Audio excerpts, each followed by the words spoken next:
All right, we are live.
Hello, everyone.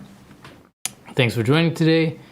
Love to hear any questions that you have about the oud. And today we're just gonna have a complete free-for-all.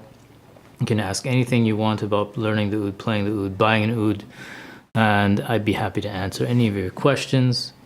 And we'll also talk a little bit about what I'm working on these days and what kind of stuff you can benefit from.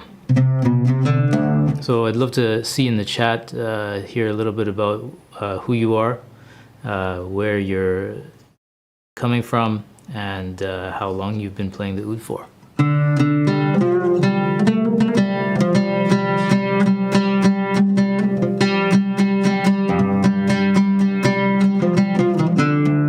It's 8:30 in the morning here in Japan, and I'm still warming up.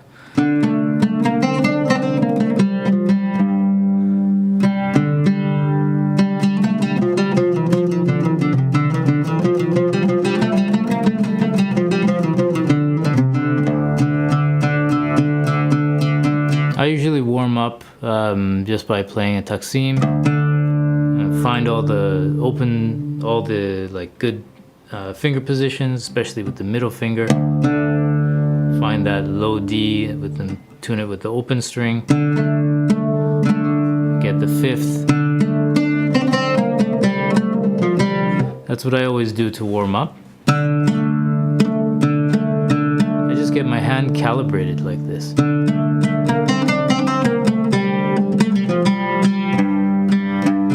Especially tricky is getting that G. I always find that note is always a little bit out of reach. So I always like to practice warming up, get that in the right spot.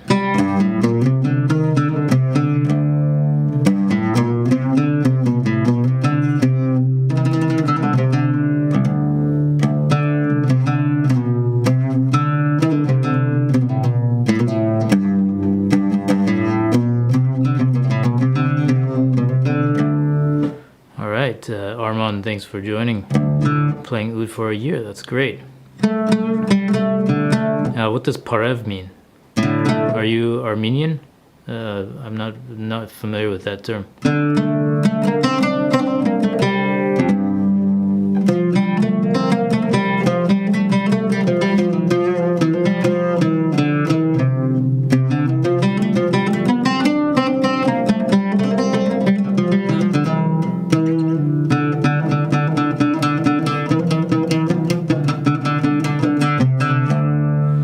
I don't usually warm up with any particular exercise. When I was learning the oud, I would use exercise to warm up. In particular, this exercise.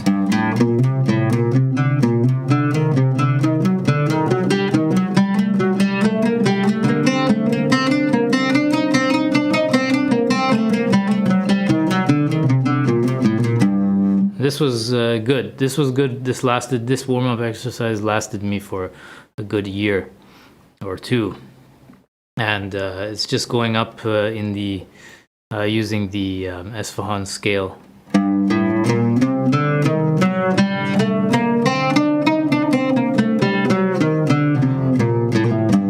Just going up by 4 notes at a time. Down, up, starting on the low G.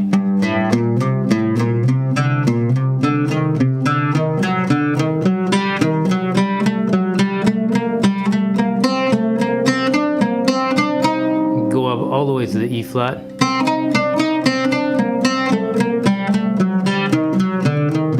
Make your way down. This was what I used for like at least 2 years, just warming up. It's a great warm-up exercise. It's nice to, instead of just doing a taksim like I do for warm-up, it is good to do something that has some structure, because that way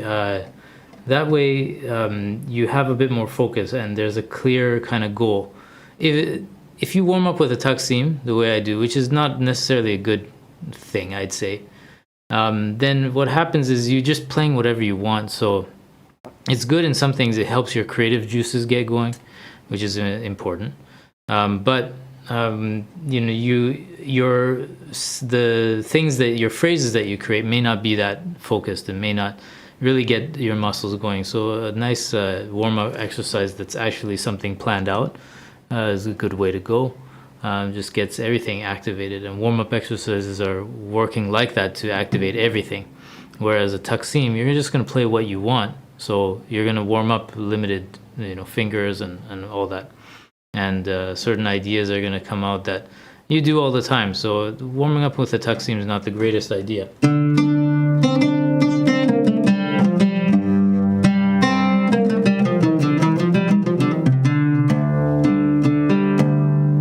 All right, let's get to some questions. Alexander, thanks for asking.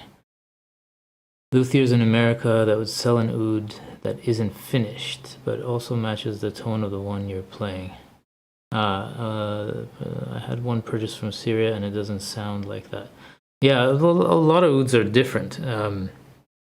So first of all, with the unfinished, by finished you mean the finished top, right? Yeah, that's a good question. There are luthiers that could do that, custom made. Any oud maker in the United States would be able to do that. In particular, I'm sure that depending on the price point, though, it might be, depending on the luthier, they might decide to add some kind of finish on there. Maybe it's not a very strong one, thick one, but that's a good question. That's something that you'd have to discuss with the luthier, whether to put any finish on it. Yeah, traditionally ouds have an unfinished top, and that's it helps the resonance of the wood. But depending on the quality of the wood and the price point, depending on the luthier, they may suggest to have some kind of a light finish just to protect the wood and maybe enhance the tone. But yeah, the luthiers in America that you could talk to, number one, John Vergara in Beacon, New York, and also in California, there's Viken Najarian. I'll put those names in the chat here so you can read that. But the price points are quite high, so that's something to keep in mind. If you want an unfinished oud, and that can definitely be done, and you can definitely buy an oud from anywhere that's unfinished. Viken Najarian. So these guys are making great ouds. This oud has a very light matte finish. It's a very nice finish. Like, I wouldn't. I don't generally go for ouds that have anything more than this kind of finish. This is enough to protect the wood and not, compromise any sound. It's really nice. Like, it's a really nice little finish on it. I can show you some different ouds with different finish. This is Sultan Instruments. This is Sultan Plus. This, in my opinion, is one of the best value that you can find in an oud. Like, this is really like such a high quality instrument and such a good price point. About $1,250 for that. Also has the same finish as this oud. This is the limited OFG mechanical model with the mechanical oud pegs that we have on there. You can see that. Same finish on this wood, similar design. One sound hole, a little larger of an oud though. And yeah, I can contrast that with this oud here. This is the Feramis Aktash oud. This is a very nice, luxurious shellac. This oud is for sale. This is not my oud. My business partner provided this to do some videos on it, and we're selling this oud. It's got a very glossy finish. Okay, shellac is high quality French polish, and it's very luxurious. And honestly, it doesn't do anything to the tone. I don't think you're gonna compromise the tone at all. A lot of ouds do have that. Some Persian ouds have very glossy bass as well. This one you can hear here. I don't think I've tuned it yet. Yeah, I gotta tune it. But yeah, the ouds from Syria and Egypt, they're all gonna sound different, and the quality is one thing, and also the style of the oud is different too. This oud, the Sultan Plus, I'll tune this guy later. The Sultan Plus, you're going to get a bit more of a sophisticated tone, less rustic percussiveness that you get in Syrian ouds, Egyptian ouds. You're going to get more of a Turkish resonance, reverberation, sustain.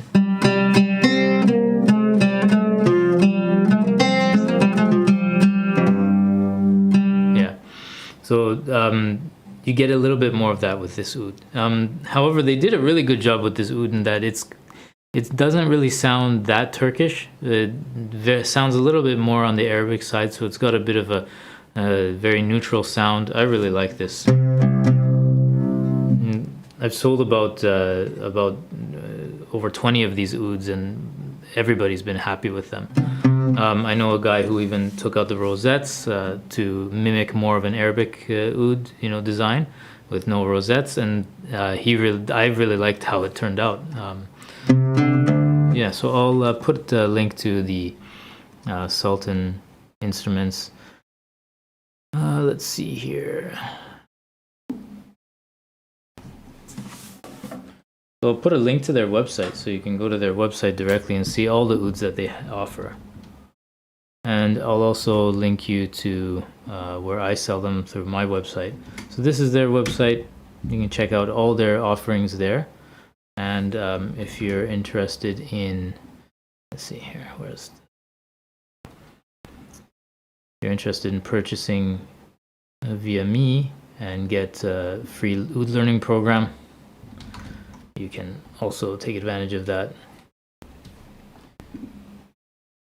and read some of the testimonials that people have written about this oud. There is my chat. Here you go. Here's where you can get it there. I'll also put this link in the description.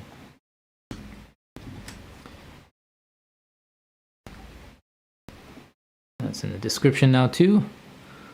All right.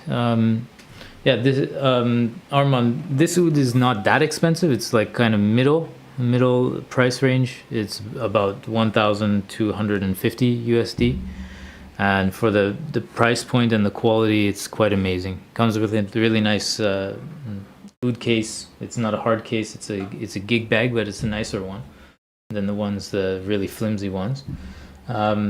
Yeah, Hayat, really nice oud. I really enjoy this one. It's like I really enjoy it. Let's see, another question. Why is there DG, ADGC, and CF? Is there a reason for similar tuning? Yeah, of course. Let's see here. I'll use this as an excuse to tune up the Fermis. So I'm going to tune this to DGAD. Let's make sure my tuning is okay here.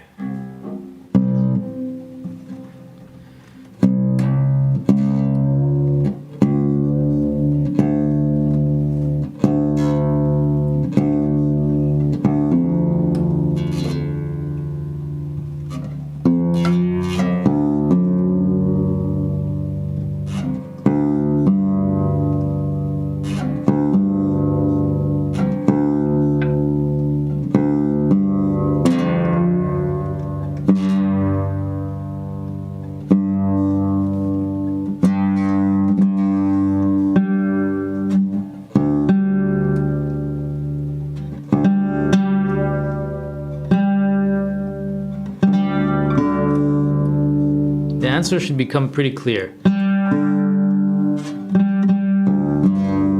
Listen to how resonant that is.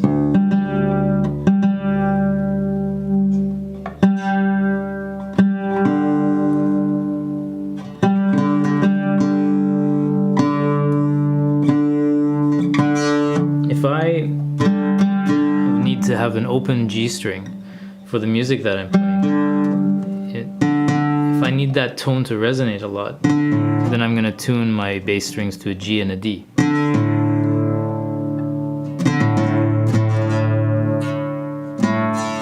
I'll show you how this...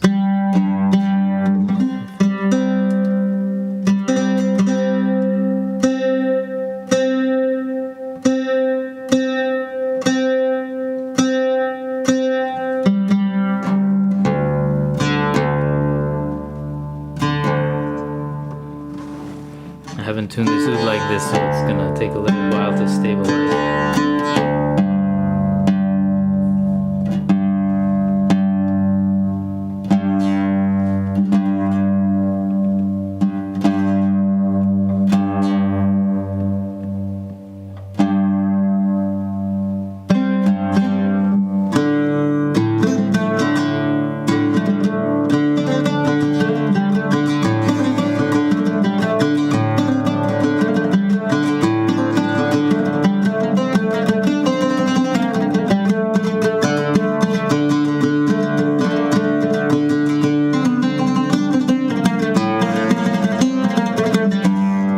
See that? You can get such beautiful resonance and powerful sound when you tune to D, G, A, D, G, C. And so for whenever you're playing a maqam based on D or based on G, that's useful.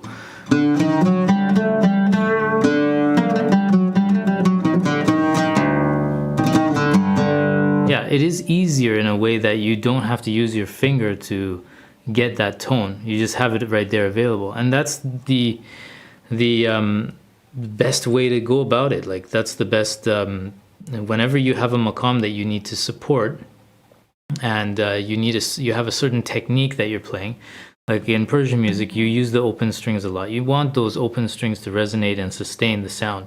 So we tune the open strings to whatever maqam daska we're playing. So that makes sense and it also makes it easier to reach those notes because you have them in the open string. But for Arabic style, like styles like Simon Shaheen, where they're not using those open strings so much as like fundamental drone sounds that you hear constantly. They're often modulating, so the F and the C allows for you to get some other tones. So you can get the C when you're playing maqam rast, and then you can also get the F, which is nice, and you can reach some of the F sharp when you're playing Hijaz.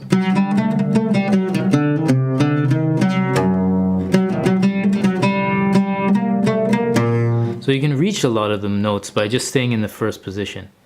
And so that's helpful for that style of playing. And it depends on the maqam that you're playing. Let's say you're playing in the key of F. Okay, keep your open string tuned to F. That works really well. Whether you're doing like just a major.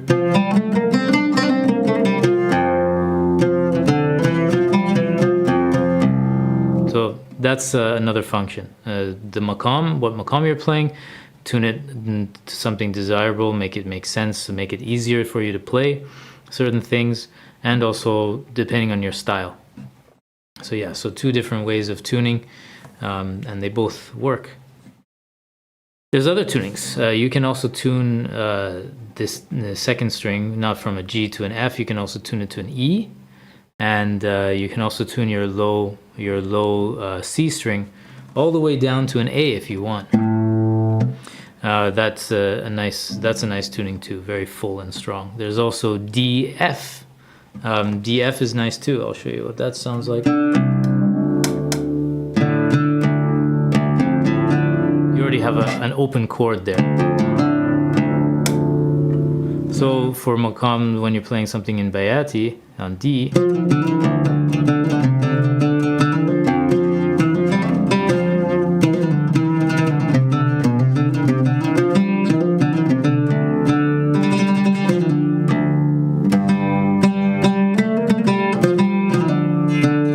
so it's really nice. That's a nice tuning too. D, F, A, G, A, D.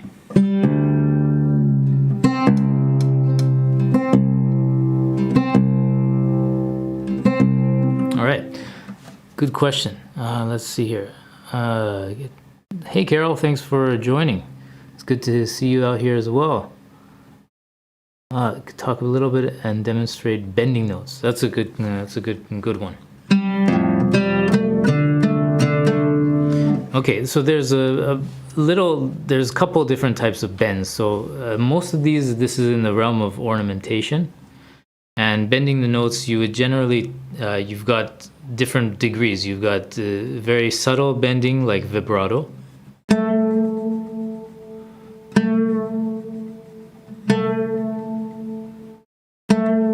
Where you're just warbling back and forth, a little bit sharper than the note that you're playing, a little bit flatter than the note that you're playing, and you're keeping that note that you want to play in the middle. It's just a wiggle with the palm. My thumb, you see, my thumb is keeping straight and staying right in the same spot. And then I move the finger up and down, or right, left, right, left, right, left. In very small focused movements. When you're first starting vibrato out, you should exaggerate. Kind of keep the thumb planted and then move the finger and the palm to change the sound of the note. And then you get better at doing that. Use the top two strings because there's less friction. Start with the middle finger or the first finger. Exaggerate it, and then learn how to focus that smaller movements until you get like this. Other bending into notes and bending back. Bending into a note to accent it, ornament it a little bit. We do that often on the B flat.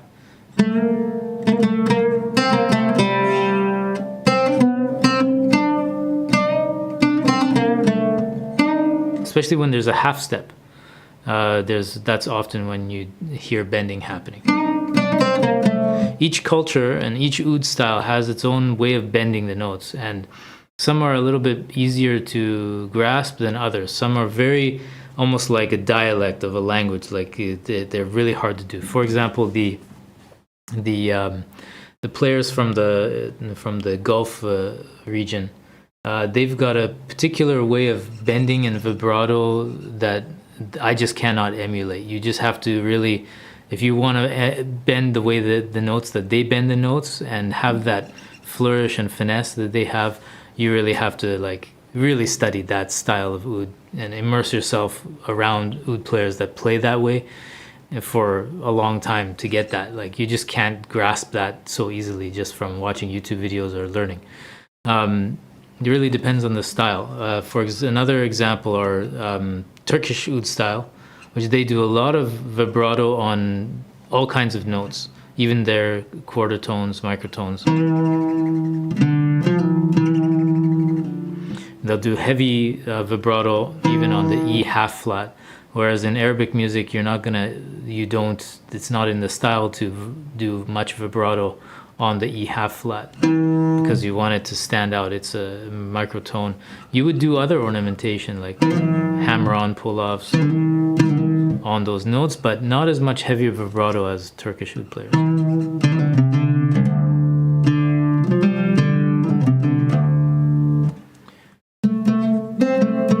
Let's see what else is there.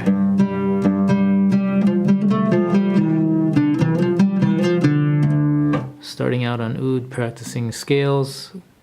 They aren't as clear and resonant as the open strings. Yeah, that is just a matter of practice. If you're just starting out, what develops on your fingers are very soft at first. And your fingers will develop a very light callus, and that makes the tone clear. So that's one thing that needs to be developed. So more practice, the more of a callus you're going to develop. Guitar players, because they use metal strings, they develop really strong calluses on their fingers.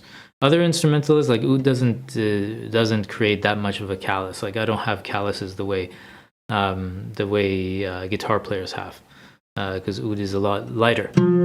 But you do develop a little bit of callus. So those calluses help you get a nice clear tone, as well as just your finger strength and knowing how much pressure on each string in each spot to put in order to get the right tone out of it. Of course, the open strings are going to sound really resonant too.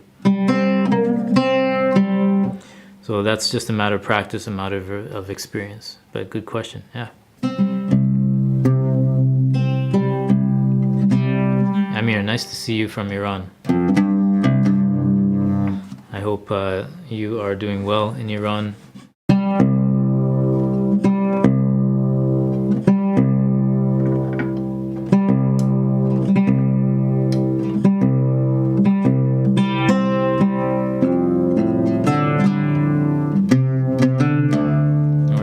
So that's the Sultan Plus, and then here's the Feramis. The Feramis has a very strong Turkish accent. It's really beautiful. I really enjoy it.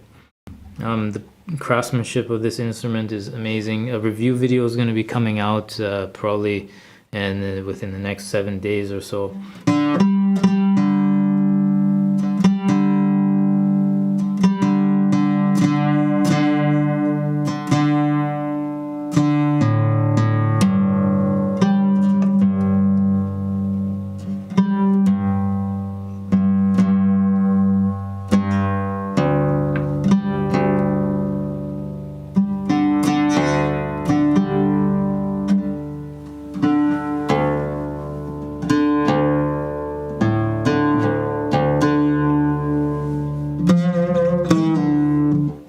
Some Hijaz.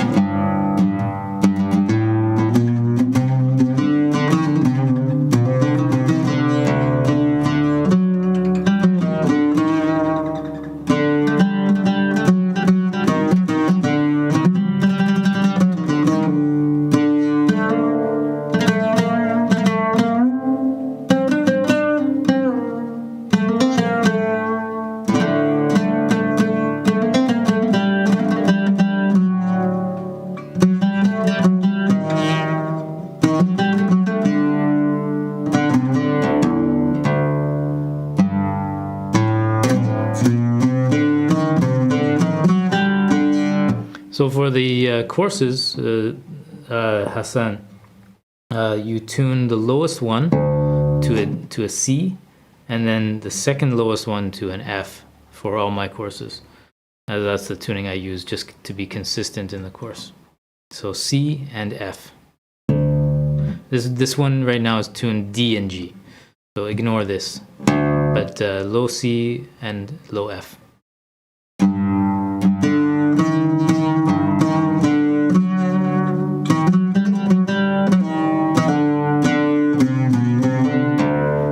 just answered this question actually. You change it based on the tuning that the style of the oud playing that you're using, and also the maqam. If you really need to accent certain notes that are the tonic of the maqam or the home of the maqam, the main note that the maqam is starting on. Let's say you're playing bayat in D, re. Then you can, one option is to tune your low D, C to a D to get more resonance, to be able to support that sound more easily.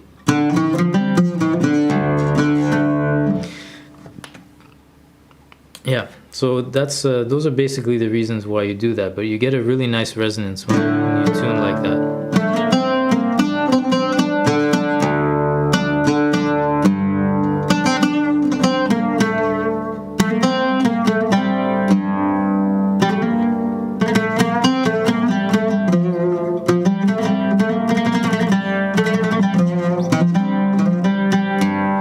I find in Arabic music you don't really need to have the open strings tuned to a particular for the maqam so much as you do in Turkish music and Persian music.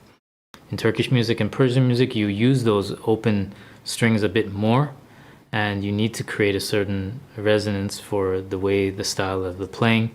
You do need them a bit more. But nowadays, even the modern Turkish tuning that students start on is all tuned fourths, so they tune everything 4 notes apart, and so even they use their finger more to find certain open tones, but that's a bit of a strange style to me anyway. I like to tune depending on what I'm playing, so yeah. For do and changing to re, you should definitely change the strings. It really depends on the strings that you have there and the length of the oud. But I would go on the safe side and change the strings to a Turkish string set so you can tune to re. You are probably not going to break the strings, but you might put too much pressure on your oud depending on how long it is.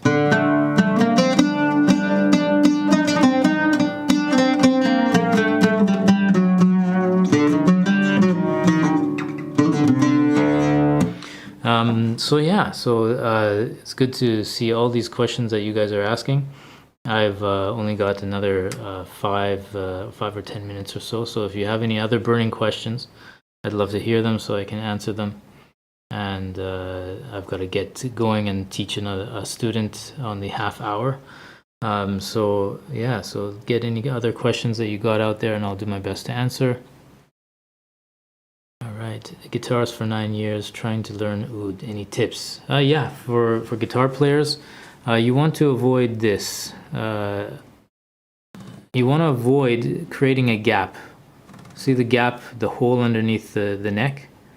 You want to avoid playing this like this, especially on the higher strings. You always need to have some contact with your bottom of your index finger or your palm, like that. We play like this, like a violinist, right? All the way down until we reach up here. Then you have to open up. But we try to follow as much as you can. This works really well for fretted instruments, but not so well for non-fretted instruments. So that's one thing to really pay attention to. And also think of the risha like a stick, like a mallet. You're hitting, dude. Use the muscles in your forearm and wrist to hit the strings, not to pluck the strings. Don't pick at the strings. Make sure that your wrist never touches the bridge like guitar. Don't play like this. You won't be using the right muscles, you won't get the right sound, and it will just prevent you from learning the right technique to really get the most out of this instrument. Hit the strings.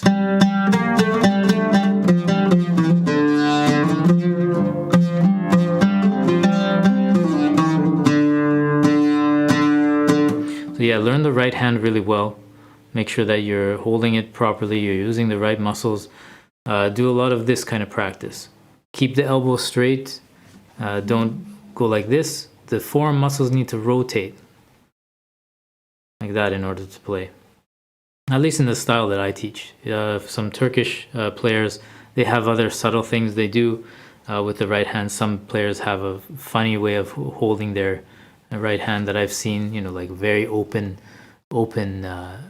right hand, which can't really show you very well right now, but like I've seen some players play like this, where they open the hand a lot. That doesn't work for me. I like to keep it nice and firm, get all the energy from the forearm muscles into the risha. So yeah, those are my tips for guitar players.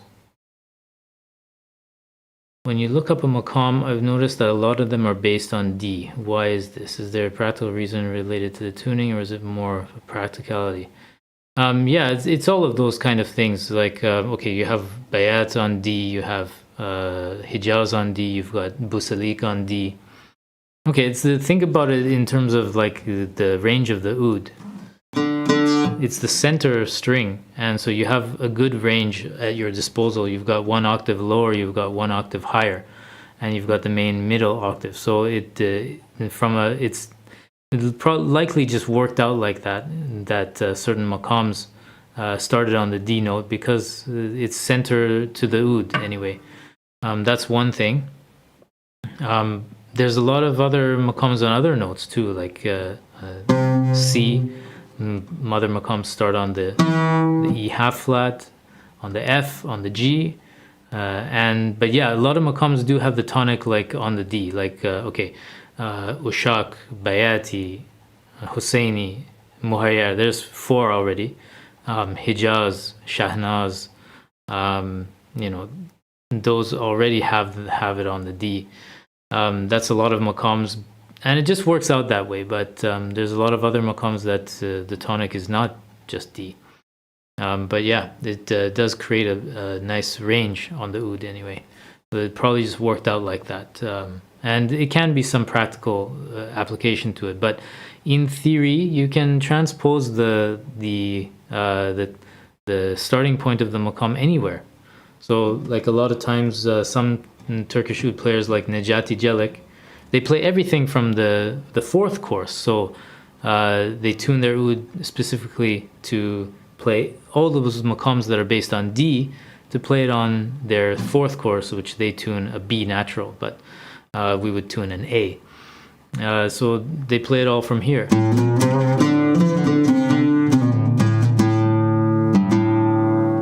Hijaz. So they'll play it all from that range, and it's kind of got, not really sure what the reasons are. It could be anything. It's anyone's guess, but it is practical aspect to it. Yeah. So this is the Feramis Aktash oud. This is not my oud. This oud is for sale, and yeah, this is a nice oud with it's a higher price point, over $2,000. This oud. It's got a lot of bells and whistles, very nice resonant sound, a nice AAA cedar soundboard, and French polish on the top, which enhances the sound and protects the wood. Yeah. Any tips for fiddle players learning the oud? Yeah, master the right hand. The right hand is where you're going to need more practice, maybe. Make sure you're holding it correctly. Watch a lot of players and make sure you're copying them. Don't do anything from the elbow again. Do everything, hit the strings, you're hitting the strings, and do it all from the forearm and the wrist. Yeah. All right. Well, that's all the time I have. So if you ever have any questions about oud, learning the oud or anything, please email me at support@OudforGuitarists.com. Happy to help you. I really appreciate all you guys coming out here to watch. It's really helps me do what I'm doing, so thank you so much. Here's my email address, and yeah, any other questions, feel free to email me. And if you're on the newsletter list, which likely you are, that's how you heard about this, then you'll might be hearing about some promos that I have, some bonuses that I have coming up with my Maqam Mastery program this month. You'll hear about that later on. Maqam Mastery program is all about Oud ornamentation, and I'll be adding some bonus exercise videos that will only be available for anyone who joins this month. So if you want to take your Oud playing to another level, that's you can look into that when I announce that. Yeah, I'll put the name Faramis Aktash. You can also check out this Oud. We're selling this Oud on our website. I'll link that here. You can find that Oud for sale at this link.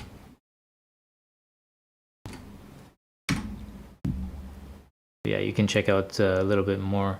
This is a business partner of mine, Ethnic Musical, is getting these Ouds made, and they're selling them, and I'm business partners with them at Ethnic Musical, so I sell some of their Ouds as well. This is one of their more expensive Oud models, but they also have beginner models as well, which you can find on that website too.